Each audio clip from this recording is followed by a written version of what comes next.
বৃহস্পতিবার সন্ধ্যা থেকে শুক্রবার শুরু হয়ে যায়। শুক্রবার বা জুমার দিন, এই দিন সম্পর্কে কোরআন এবং হাদিস থেকে ঘেঁটে আমরা 14টা আমলের কথা একটা লম্বা বড় ভিডিওতে বলেছি। আজকে সেখান থেকে আমি সংক্ষেপ করে এই 14টার মধ্যে আবার অতি গুরুত্বপূর্ণ 5টা আমলের কথা বলবো ইনশাআল্লাহ। নাম্বার 1, সবচেয়ে বেশি যেটা করতে হবে পরিমাণে, জুমার দিন জুমার রাত বৃহস্পতিবার সন্ধ্যা থেকে নিয়ে শুক্রবার সন্ধ্যার আগ পর্যন্ত পরিমাণে সবচাইতে বেশি করতে হবে যে আমলটা, সেটা হলো দুরূদ শরীফের আমল। নবী করিম সাল্লাল্লাহু আলাইহি ওয়াসাল্লাম বলেছেন, আকসিরু আলাইয়া মিনাস সালাতি মিন ইয়াউমিল জুমআতি ওয়া লাইলাতিল জুমআহ, তোমরা জুমার দিন এবং জুমার রাতে আমার প্রতি বেশি বেশি দুরূদ পাঠ করবে, দুরূদ প্রেরণ করবে। ফাইন্না সালাতাকুম মা'রুদাতুন আলাই, কারণ তোমরা যে দুরূদ পাঠ করো এটা আমার কাছে পেশ করেন আল্লাহর ফেরেশতারা, এবং রীতিমতো নামধাম সহকারে আল্লাহর একদল ফেরেশতা নিয়োজিত আছে। তারা বলেন, আল্লাহ, হে আল্লাহ রসুল, আপনার অমুক উম্মত, অমুক অনুসারী, আল্লাহর অমুক বান্দা পৃথিবীর অমুক প্রান্ত থেকে, অমুক দেশ থেকে, অমুকের সন্তান, সে আপনার প্রতি দুরূদ পেশ করেছে জুমার দিনে, জুমার রাতে বা অন্য সময়ে। এটা নবী করিম সাল্লাল্লাহু আলাইহি ওয়াসাল্লামের কাছে রিপোর্ট দেওয়া হয় আল্লাহর নিযুক্ত ফেরেশতাদের মাধ্যমে। এই জন্য শুক্রবার দিন এবং রাত, অর্থাৎ বৃহস্পতিবার সন্ধ্যা থেকে নিয়ে শুক্রবার সন্ধ্যা পর্যন্ত এই 24 ঘন্টার মধ্যে নবী করিম সাল্লাল্লাহু আলাইহি ওয়াসাল্লামের ভাষ্য খেয়াল করেন, আকসিরু আলাই। ওলামা একরাম জানেন, নবী আলাইহিস সালাম সাধারণত কোনো আমল পরিমাণে বেশি করতে বলতেন না। পরিমাণে বেশি করতে বলার মতো আমল খুব কম ইসলামে। গোটা কোরআন যদি খোলেন আপনি, পরিমাণে অধিক করতে বলা হয়েছে এরকম আমল খুব বেশি পাবেন না। তোমরা বেশি বেশি করে নামাজ পড়ো, বেশি বেশি করে রোজা রাখো, এরকম কথা কোরআন হাদিসে নাই। অবশ্যই একজন ইমানদার 5 ওয়াক্ত ফরজ নামাজের পাশাপাশি অধিক পরিমাণে নফল নামাজও পড়বেন, সেটা ভিন্ন কথা। কিন্তু কোরআনে বেশি পরিমাণে আল্লাহর জিকির করার কথা বলা হয়েছে। আর নবী করিম সাল্লাল্লাহু আলাইহি ওয়াসাল্লাম বৃহস্পতিবার সন্ধ্যা শুরু হলে শুক্রবার সন্ধ্যার আগ পর্যন্ত বেশি পরিমাণে করতে বলেছেন যে কাজটা, সেটা হলো দুরূদ শরীফের আমল। দুরূদের এই আমলটা, এটা করার জন্য আল্লাহ তাআলা এমন সহজ করে দিয়েছেন যে ওযুর প্রয়োজন নাই। আপনার ওযু নাই, তারপর আপনি দুরূদ পাঠ করতে পারবেন। এবং আপনি এই বড় দুরূদ পড়ার মতো সময় নাই, তো আপনি একেবারে সবচেয়ে সংক্ষিপ্ত দুরূদ পড়েন সাল্লাল্লাহু আলাইহি ওয়াসাল্লাম, তাতেও দুরূদ পাঠের সওয়াব পাবেন। আমলটা করবো তো ইনশাআল্লাহ।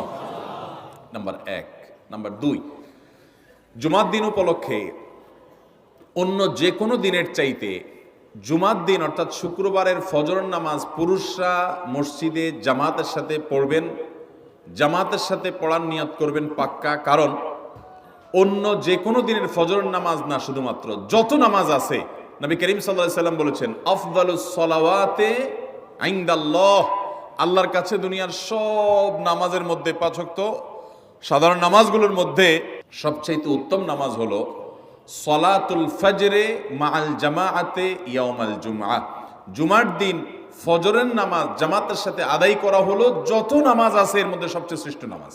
ভাইরা আমার, প্রত্যেক বৃহস্পতিবার আসলে সন্ধ্যার সময় প্রতিজ্ঞা করব, সপ্তাহের অন্য দিন যদি আমার ত্রুটি বিচ্যুতি হয়ও আমি সেটাকে কারেকশন করার চেষ্টা করব, কিন্তু শুক্রবার ফজরটা পুরুষ হিসাবে আমি জামাতের সাথে পড়বই পড়বো।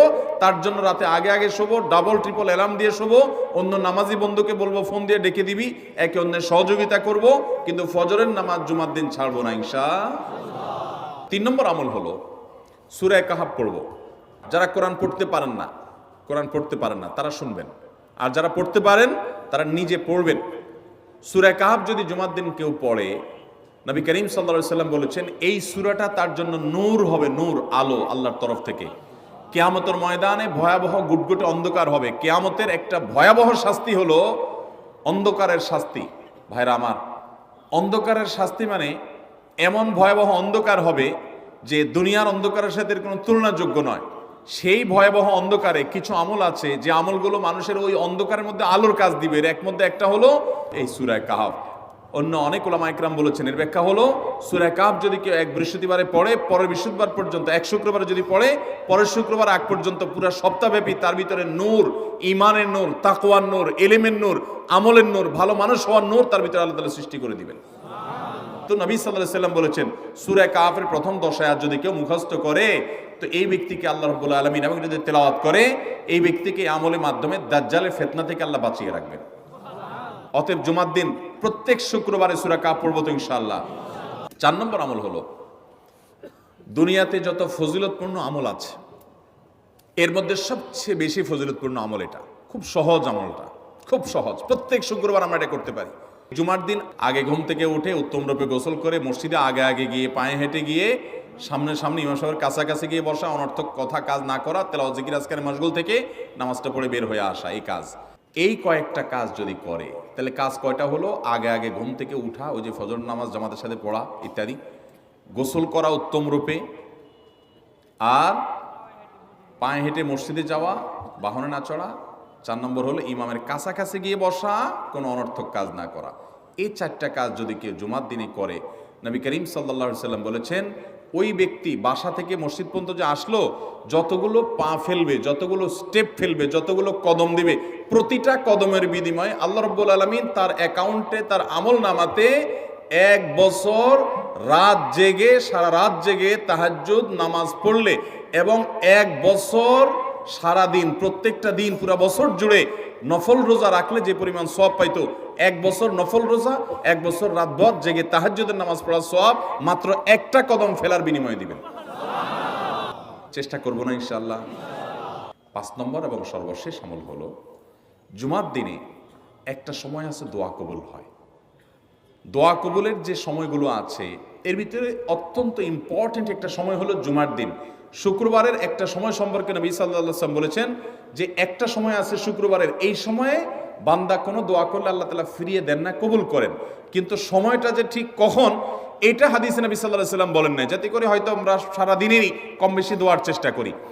এই বিষয়ে মুহাদ্দিসগণ, হাদিস বিশ্লেষকগণ, পণ্ডিত ওলামা একরামগণ হাদিসের বিভিন্ন আকার ইঙ্গিতকে গবেষণা করে, অ্যানালাইসিস করে এক একজন এক এক সময়ের কথা বলেছেন। তবে বেশিরভাগ ইমাম, বেশিরভাগ পণ্ডিত ওলামা একরাম, বেশিরভাগ আপনার ইসলামিক স্কলারগণের বক্তব্য হলো যে এই সময়টা হলো জুমার দিনের শেষ প্রহর, আসরের পর থেকে নিয়ে সূর্য ওঠার আগ পর্যন্ত এই সময়টা। আমাদের আল্লাহর দিকে মনোনিবেশ করতে হবে দোয়ার জন্য বেশি বেশি। তাহলে শুক্রবারে 5 নম্বর আমল হলো বেশি বেশি কি করবো ইনশাআল্লাহ? দোয়া, বেশি বেশি দোয়া করবেন, উঠতে বসতে চলতে ফিরতে। বিশেষভাবে সূর্য ডুবার আগের যে সময়টা শুক্রবার, অর্থাৎ দিনের শেষ সময়টা, বিশেষভাবে আল্লাহ তাআলার কাছে দোয়া করব। ঠিক আছে তো ইনশাআল্লাহ? কয়টা আমল বললাম? আমল করবো তো ইনশাআল্লাহ? মনে থাকবো তো ইনশাআল্লাহ? আমরা প্রয়োজনে বাসায় গিয়ে একটা কাগজে নোট করে ফেলবো, লিখে ফেলবো, লিখে এরপরে ওয়ালে টাঙ্গায় দিবেন বাসায় যে জুমার দিন এই 5 কাজ আমি ছাড়বো না। আপনি যদি মনেও না থাকে, আপনার যদি ভুলেও যান, আপনি এই কাগজ আপনাকে মনে করাবে ইনশাআল্লাহ। বাসায় ফ্যামিলির লোকদের সাথে শেয়ার করবেন, জুমার দিন হুজুর বলেছেন, আমি একটু আমার মন থেকে বলিনি, এগুলো সব কোরআন হাদিসের কথা বলেছি আপনাদেরকে। কোরআন হাদিসের আলোকে 5টা আমলের কথা বলেছেন, বিশেষভাবে জুমার দিন আমি 5টা আমল করবই করব। ভাইরা আমার, প্রত্যেক জুমার দিন যদি আপনি একটু ইমানের রিচার্জ করেন, ইনশাআল্লাহ সারা সপ্তাহ আপনার জন্য সেটা উপকারে আসবে। চেষ্টা করবো তো ইনশাআল্লাহ? আল্লাহ তাআলা এই আমলগুলো আমাকে আপনাকে আমাদের সবাইকে করার তৌফিক দান।